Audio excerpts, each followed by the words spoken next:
Assalamualaikum warahmatullahi wabarakatuh. Jumpa lagi di channel Saung Edukasi. Video buku kali ini berisi materi perencanaan usaha kerajinan dari bahan limbah berbentuk bangun datar. Secara umum, ada dua macam limbah yang sudah kalian kenal, yaitu limbah organik dan limbah anorganik. Limbah organik adalah limbah yang bisa dengan mudah diuraikan atau mudah membusuk. Limbah organik mengandung unsur karbon. Limbah organik dapat ditemui dalam kehidupan sehari-hari. Contohnya kulit buah, sayuran, kotoran manusia, dan hewan. Sedangkan limbah anorganik adalah jenis limbah yang berwujud padat, sangat sulit atau bahkan sulit untuk diuraikan atau tidak bisa membusuk. Limbah anorganik relatif sulit terurai. Beberapa bisa terurai, tetapi memerlukan waktu yang lama. Limbah tersebut berasal dari sumber daya alam yang berasal dari pertambangan, seperti minyak bumi, batu bara, besi, timah, dan nikel. Limbah anorganik umumnya berasal dari kegiatan industri, pertambangan, dan domestik, yaitu dari sampah rumah tangga, seperti kaleng bekas, botol, plastik, karet sintetis, potongan atau plat dari logam, berbagai jenis batu-batuan, dan pecahan-pecahan gelas. Limbah berbentuk bangun datar adalah limbah yang berbentuk bangun yang berdimensi 2, yaitu bahan limbah yang memiliki sisi panjang dan lebar, sehingga tidak mempunyai ruang. Limbah berbentuk bangun datar dapat berupa bidang beraturan, seperti lingkaran, segi 4, segitiga, dan bangun tidak beraturan. Contoh limbah berbentuk bangun datar antara lain daun, kertas, kain perca, dan plastik. Aspek-aspek penting dalam perencanaan usaha kerajinan dari bahan limbah berbentuk bangun datar adalah 1. Ide dan peluang usaha kerajinan dari bahan limbah berbentuk bangun datar. 2. Sumber daya yang dibutuhkan dalam usaha kerajinan dari bahan limbah berbentuk bangun datar. 3. Perencanaan administrasi usaha kerajinan dari bahan limbah berbentuk bangun datar. 4. Perencanaan pemasaran usaha kerajinan dari bahan limbah berbentuk bangun datar. Ide dan peluang usaha kerajinan dari bahan limbah berbentuk bangun datar. Seorang wirausahawan harus dapat memanfaatkan peluang usaha secara sistematis, dimulai dari analisis sumber-sumber peluang usaha secara luas. Persiapan yang dapat kalian lakukan dalam menganalisis peluang usaha adalah sebagai berikut. A. Meneliti berapa luas usaha yang akan dipilih. B. Bentuk usaha apa yang akan dipilih. C. Jenis usaha apa yang akan ditekuni. D. Informasi usaha apa yang akan diterima. E. Ada atau tidaknya peta usaha yang menguntungkan. Terdapat beberapa cara atau metode dalam melakukan pemetaan potensi usaha, baik secara kuantitatif maupun kualitatif. Salah satunya dengan menggunakan analisis SWOT. Analisis SWOT adalah suatu kajian terhadap lingkungan internal dan eksternal perusahaan. Analisis SWOT digunakan untuk mengetahui langkah-langkah yang perlu dilakukan dalam pengembangan usaha produk kerajinan sebagai alat penyusun strategi. Analisis SWOT didasarkan pada logika untuk memaksimalkan kekuatan dan peluang yang secara bersama dapat mengatasi kelemahan dan ancaman. Dengan analisis SWOT dapat ditentukan strategi pengembangan usaha produk kerajinan dalam jangka panjang, sehingga tujuan dapat dicapai dengan jelas dan dapat dilakukan pengambilan keputusan secara cepat. Secara rinci, ada beberapa langkah yang perlu diperhatikan dalam menganalisis peluang usaha produk kerajinan dari bahan limbah berbentuk bangun datar sebagai berikut ini. A. Penetapan kelayakan usaha. Pada tahap analisis kelayakan usaha produk kerajinan ini, ada beberapa langkah yang harus kalian lakukan. Langkah pertama adalah analisis kelayakan teknis. Dalam melaksanakan analisis kelayakan teknis, perlu diperhatikan berbagai macam teknis pembuatan karya kerajinan. Ada berbagai macam teknis yang dapat dilakukan dalam pembuatan produk kerajinan dari bahan limbah berbentuk bangun datar. Misalnya teknik anyam, teknik kolase, dan lain sebagainya. Teknik pembuatan karya kerajinan tersebut harus dianalisis untuk memutuskan jenis usaha kerajinan yang tepat dan memenuhi kebutuhan. 2. Analisis peluang pasar. Apabila ingin mendirikan usaha kerajinan dari bahan limbah berbentuk bangun datar, kalian harus mengetahui informasi tentang pasar, karena tujuan usaha ini untuk memenuhi permintaan pasar. Oleh karena itu, diperlukan riset pasar. Riset ini dilakukan untuk menemukan pasar yang menguntungkan, memilih produk kerajinan dari bahan limbah yang dapat dijual, menerapkan teknik pemasaran yang baik, dan merencanakan sasaran pelanggan. Riset pasar bertujuan untuk mengumpulkan informasi dalam rangka pengambilan keputusan tentang usaha kerajinan yang akan dibuka. 3. Menentukan segmen pasar. Langkah ketiga ini terkait dengan perkiraan konsumen potensial dari produk kerajinan yang sudah ditetapkan. Langkah ini juga bertujuan untuk mengetahui pembeli tiap-tiap segmen pasar saat ini dan yang akan datang. Salah satu cara untuk mendapatkan informasi ini adalah dengan memilih agen untuk menguji pasar. 4. Sumber informasi pasar. Informasi pasar digunakan untuk mengevaluasi peluang pasar masa sekarang dan yang akan datang dari usaha produk kerajinan tersebut. Dua pendekatan untuk memperoleh informasi tersebut dilakukan dengan mengadakan penelitian secara spesifik untuk mengumpulkan data primer dan menemukan data-data relevan yang berasal dari lembaga seperti Badan Pusat Statistik, Kantor Dinas Pariwisata dan Perindustrian, maupun Biro Penelitian yang disebut dengan data sekunder. 5. Uji coba menjual. Uji coba pasar cenderung menjadi teknik riset utama untuk mengurangi resiko pada usaha produk kerajinan dan menilai keberhasilannya. Metode yang digunakan dalam uji coba pasar antara lain pameran perdagangan, menjual pada sejumlah konsumen terbatas, dan menggunakan uji coba pasar di mana penerimaan calon pembeli bisa diamati dan dianalisis lebih dekat. Uji coba pasar juga memberikan kemungkinan peluang dalam pemasaran, distribusi, dan pelayanan. 6. Studi kelayakan pasar. Studi kelayakan pasar bagi usaha baru cenderung memakan waktu dan merupakan kegiatan yang rumit. Bagaimanapun, kegiatan ini harus dilakukan untuk mengurangi resiko kerugian dan kegagalan usaha produk kerajinan. B. Analisis kelayakan finansial. Analisis kelayakan finansial merupakan landasan untuk menentukan sumber daya finansial yang diperlukan untuk tingkat kegiatan tertentu dan laba yang bisa diharapkan.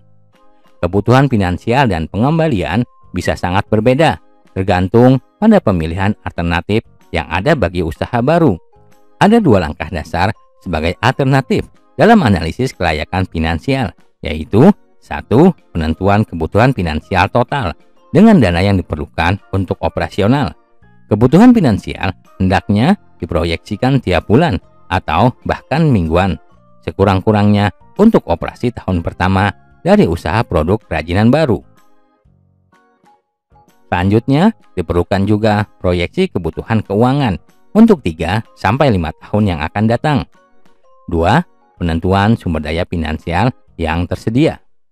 Langkah kedua dalam analisis kelayakan finansial ini adalah proyeksi sumber daya finansial yang tersedia dan dana-dana yang akan dihasilkan dalam operasi perusahaan.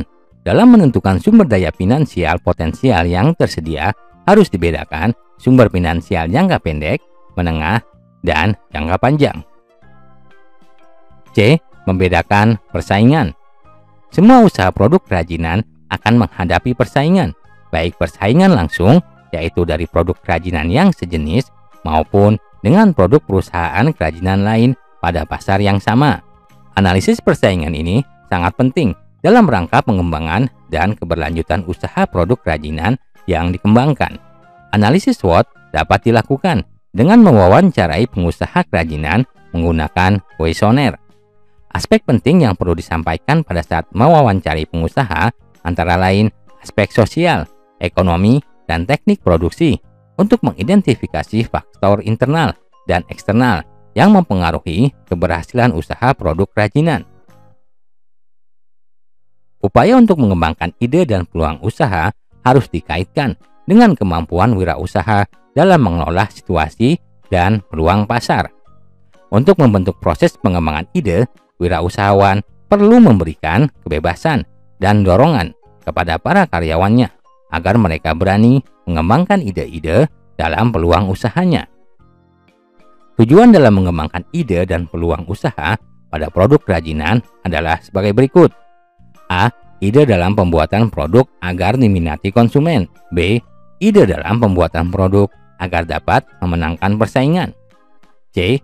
Ide dalam pembuatan dan pendayagunaan sumber-sumber produksi. D.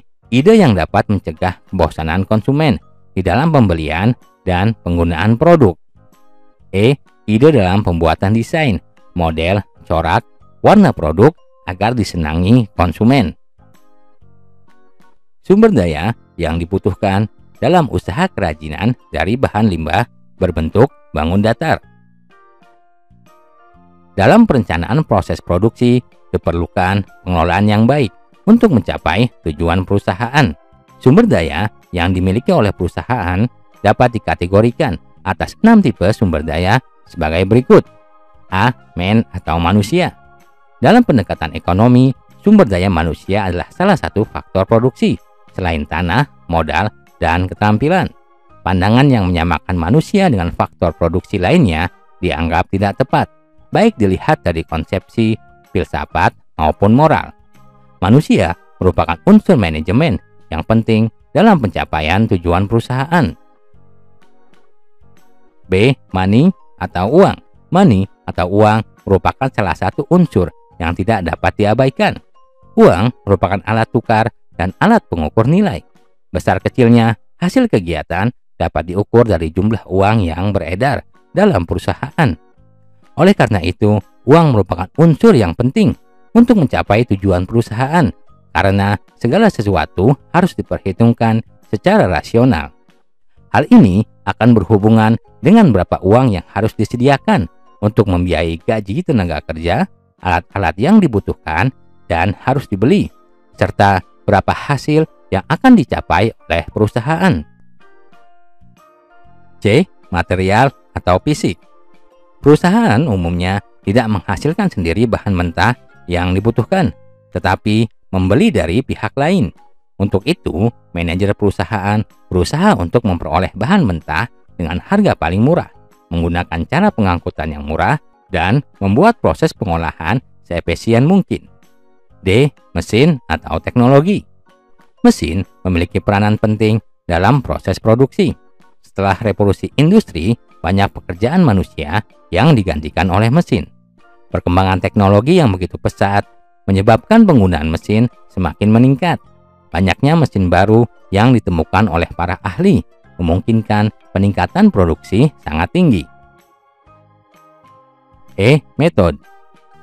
Metode sangat dibutuhkan agar mekanisme kerja berjalan efektif dan efisien. Metode kerja yang sesuai dengan kebutuhan perusahaan, baik yang menyangkut proses produksi maupun administrasi, tidak terjadi begitu saja, melainkan memerlukan waktu yang lama. F. Market atau pasar. Jika barang yang diproduksi tidak laku, proses produksi barang akan berhenti. Oleh sebab itu, penguasaan pasar dalam arti menyebarkan hasil produksi merupakan faktor menentukan dalam perusahaan. Agar pasar dapat dikuasai, kualitas barang harus sesuai dengan selera konsumen dan harga terjangkau oleh daya beli konsumen. Peranan administrasi usaha kerajinan dari bahan limbah berbentuk bangun datar. Menurut pendapat Profesor Dr. S. Prayudi Atmosudirjo SH, administrasi adalah proses dan tata cara kerja yang terdapat pada setiap usaha, baik usaha kenegaraan maupun swasta, usaha sipil maupun militer, atau usaha besar maupun kecil. Pencatatan semua kegiatan usaha yang diperlukan bagi kelancaran dan pengelolaan perusahaan merupakan tugas administrasi. Tugas tersebut meliputi pencatatan data transaksi bisnis, keuangan, produksi, persediaan produksi, dan lain sebagainya. Adapun maksud dan tujuan dari adanya administrasi adalah agar wirausahawan dapat memonitor kegiatan administrasi perusahaannya, dapat mengevaluasi kegiatan-kegiatan pengorganisasian perusahaannya, dapat menyusun program pengembangan usaha dan kegiatan pengorganisasian perusahaannya, serta dapat mengamankan kegiatan-kegiatan usaha dan organisasi perusahaannya. Perencanaan administrasi usaha kerajinan pada dasarnya terdiri dari perizinan usaha, surat menyurat, pencatatan transaksi barang atau jasa, pencatatan transaksi keuangan, dan pajak pribadi serta pajak usaha. A. Perizinan usaha. Di Indonesia, pendirian usaha diatur oleh undang-undang, yaitu melalui peraturan daerah dan peraturan dari Departemen Perdagangan, serta departemen atau instansi yang terkait dengan bidang usaha yang dijalankan. Surat-surat harus yang disiapkan ketika akan membuka usaha adalah sebagai berikut. 1. Surat izin gangguan dan surat izin tempat usaha. Kedua surat izin ini dikeluarkan oleh pemerintah daerah. Beberapa manfaat yang dapat diperoleh dari situ dan HO diantaranya: A. Mempermudah permohonan surat izin usaha perdagangan. B. Dapat menjadi sarana untuk minta ganti rugi apabila tempat usaha mengalami penggusuran atau pemindahan lokasi. C. Memperoleh jaminan perlindungan keamanan dan dapat digunakan sebagai jaminan pinjaman modal di bank. 2. Surat izin usaha perdagangan atau SIUP. SIUP adalah surat izin untuk dapat melaksanakan kegiatan usaha perdagangan. Untuk memperoleh SIUP, perusahaan harus mengisi surat permohonan SIUP, yaitu berupa formulir permohonan izin yang diisi oleh perusahaan yang memuat data-data perusahaan untuk memperoleh surat izin usaha perdagangan kecil, menengah, atau besar. B. Surat menyurat. Kegiatan surat menyurat adalah salah satu kegiatan dalam bentuk hubungan dengan pihak lain, seperti pemasok dan pelanggan. Jenis surat yang digunakan dalam kegiatan usaha disebut juga dengan surat niaga. Surat niaga dimulai dengan pembukaan yang tepat dan menarik, kemudian diikuti dengan pengutaraan masalah secara jelas, dengan tetap memberikan sikap ramah, sopan, dan simpatik. Jenis surat niaga sebagai berikut. 1. Surat perkenalan. 2. Surat permintaan penawaran. 3. Surat penawaran. 4. Surat pemesanan. 5. Surat pemberitahuan pengiriman barang. 6. Surat pengaduan. 7. Surat pengiriman pembayaran. C. Pencatatan transaksi barang atau jasa. Secara umum, bukti transaksi perusahaan terbagi menjadi dua, yaitu bukti transaksi internal dan bukti transaksi eksternal. 1. Bukti transaksi internal. Bukti transaksi internal adalah bukti transaksi yang dibuat oleh dan untuk internal perusahaan. Adapun bukti transaksi internal adalah sebagai berikut. A. Bukti kas masuk, yaitu tanda bukti bahwa perusahaan telah menerima uang secara tunai, misalnya pembayaran tagihan dari perusahaan lain. B. Bukti kas keluar, yaitu tanda bukti bahwa perusahaan telah mengeluarkan uang tunai, misalnya pembayaran gaji, pembayaran hutang, atau pengeluaran-pengeluaran lainnya. 2. Bukti transaksi eksternal. Bukti transaksi eksternal adalah bukti transaksi yang berhubungan dengan pihak luar. Bukti transaksi eksternal sebagai berikut. A. Faktur. Faktur yaitu tanda bukti pembelian atau penjualan secara kredit. Faktur dibuat oleh penjual dan diberikan kepada pihak pembeli. B. Kwitansi. Kwitansi adalah bukti penerimaan sejumlah uang yang ditandatangani oleh penerima uang dan diserahkan kepada yang membayar sejumlah uang tersebut. C. Nota. Nota yaitu bukti atas pembelian sejumlah barang secara tunai. Nota dibuat oleh pedagang dan diberikan kepada pembeli. Nota debit. Nota debit merupakan bukti transaksi pengiriman kembali barang yang telah dibeli, yang berisi informasi pengiriman kembali barang yang rusak atau tidak sesuai dengan pesanan atau permintaan pengurangan harga. Bukti ini dibuat oleh pihak pembeli. E. Nota kredit. Nota kredit merupakan bukti transaksi penerimaan kembali barang yang telah dijual atau bukti persetujuan dari pihak penjual atas permohonan pembeli untuk pengurangan harga barang karena sebagian barang rusak atau tidak sesuai dengan pesanan. Bukti ini dibuat oleh pihak penjual. F. Cek. Cek yaitu surat perintah yang dibuat oleh pihak yang mempunyai rekening di bank agar bank membayar sejumlah uang pada pihak yang namanya tercantum dalam cek tersebut. D. Pencatatan transaksi keuangan. Transaksi keuangan dicatat dalam laporan keuangan yang disusun secara berkala. Berdasarkan standar akuntansi keuangan tahun 2007, laporan keuangan terdiri dari 4 item sebagai berikut. 1. Laporan laba rugi. Laporan laba rugi adalah laporan yang menunjukkan kemampuan perusahaan untuk menghasilkan keuntungan pada suatu periode akuntansi atau 1 tahun. Laporan laba rugi terdiri dari pendapatan dan beban usaha. 2. Laporan perubahan modal. Laporan perubahan modal adalah laporan yang menunjukkan perubahan modal pemilik atau laba yang tidak dibagikan pada suatu periode akuntansi karena adanya transaksi usaha selama periode tersebut. 3. Neraca. Neraca adalah daftar yang memperlihatkan posisi sumber daya perusahaan serta informasi tentang asal sumber daya tersebut. Neraca terbagi 2 sisi, yaitu sisi aktiva dan sisi pasiva. Sisi aktiva merupakan daftar kekayaan perusahaan pada suatu saat tertentu, sedangkan sisi pasiva menunjukkan sumber dari mana kekayaan itu diperoleh. 4. Laporan arus kas. Laporan arus kas adalah laporan yang menunjukkan aliran uang yang diterima dan digunakan perusahaan di dalam satu periode akuntansi beserta sumber-sumbernya.